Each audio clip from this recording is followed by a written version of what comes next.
Kalau kita tarik garis dari cerita sebelumnya tentang Namrud dan Nabi Ibrahim, harusnya kita sadar satu hal.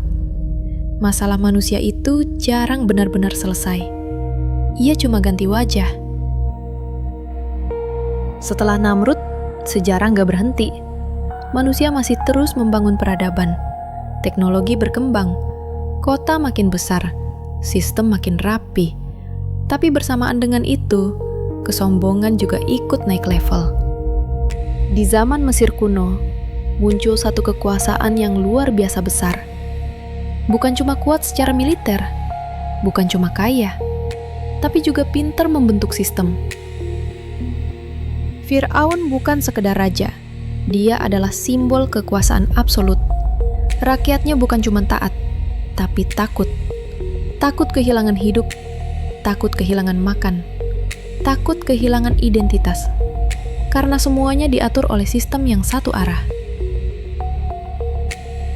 Yang paling ekstrim dari Fir'aun adalah satu hal. Dia nggak cuma merasa berkuasa, bahkan dia mengklaim dirinya Tuhan. Bukan metafora, bukan kiasan. Dia benar-benar bilang ke rakyatnya, "Akulah Tuhan kalian yang paling tinggi." Kenapa ada manusia yang bisa sampai sejauh itu? Karena ketika kekuasaan tidak pernah dikoreksi, tidak pernah dibatasi, dan tidak pernah diingatkan, ia akan lupa bahwa dirinya manusia. Mesir saat itu terlihat megah, bangunan tinggi, sungai Nil yang subur, ilmu pengetahuan maju untuk zamannya. Dari luar, semua terlihat baik-baik saja.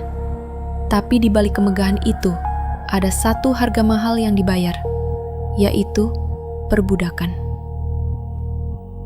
Satu kaum ditindas, dipaksa kerja, dipaksa tunduk, dipaksa hidup tanpa pilihan. Bukan karena mereka lemah, tapi karena sistemnya memang dibangun untuk menindas. Dan di titik seperti inilah, Allah selalu bekerja dengan cara yang sama. Bukan dengan menjatuhkan meteor, bukan dengan pasukan dari langit, tapi dengan mengirim utusannya yang memang dari kalangan manusia biasa. Allah mengutus Nabi Musa, sosok yang, kalau dipikir-pikir, justru penuh keterbatasan. Dia pernah lari dari Mesir, pernah merasa takut, bahkan mengaku kesulitan bicara.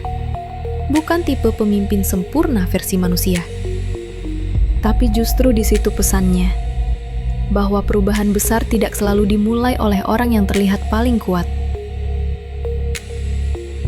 Musa kembali ke Mesir bukan untuk merebut kekuasaan, bukan untuk menggulingkan sistem demi duduk di singgasana. Pesannya sederhana, tapi berbahaya bagi sistem seperti Fir'aun. Bebaskan manusia, jangan menindas, jangan merasa diri paling tinggi.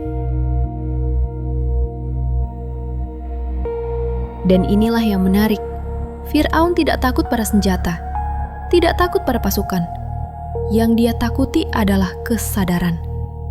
Karena begitu manusia sadar bahwa mereka bukan milik sistem, bukan milik penguasa, dan bukan milik elit, kekuasaan mulai goyah. Firaun menertawakan Nabi Musa, menganggapnya ancaman kecil, menghina, mengejek. Karena dari sudut pandang kekuasaan, Nabi Musa memang terlihat kecil. Tapi sejarah selalu membuktikan satu hal, yang menghancurkan sistem sombong bukan serangan besar,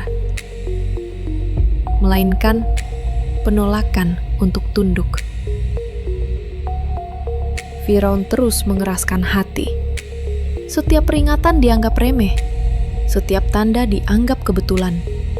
Dia terlalu yakin bahwa kekuasaannya abadi. Dan disinilah pola sejarah kembali muncul.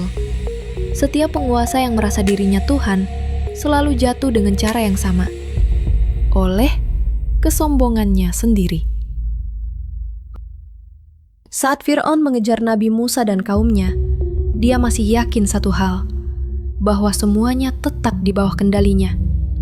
Sampai akhirnya, laut yang dia kira akan tunduk justru menjadi batas terakhirnya. Firaun tenggelam bersama keyakinannya sendiri. Bukan karena dia miskin, bukan karena dia bodoh, dan bukan karena dia lemah.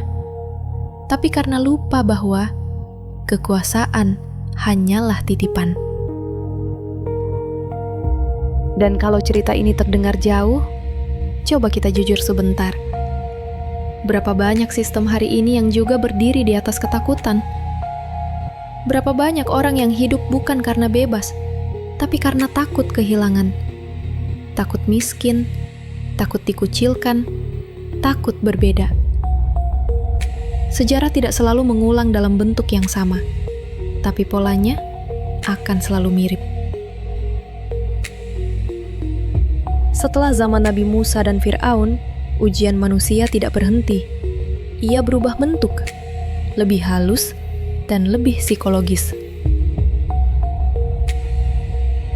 Di video berikutnya kita bakal masuk ke kisah Nabi Isa.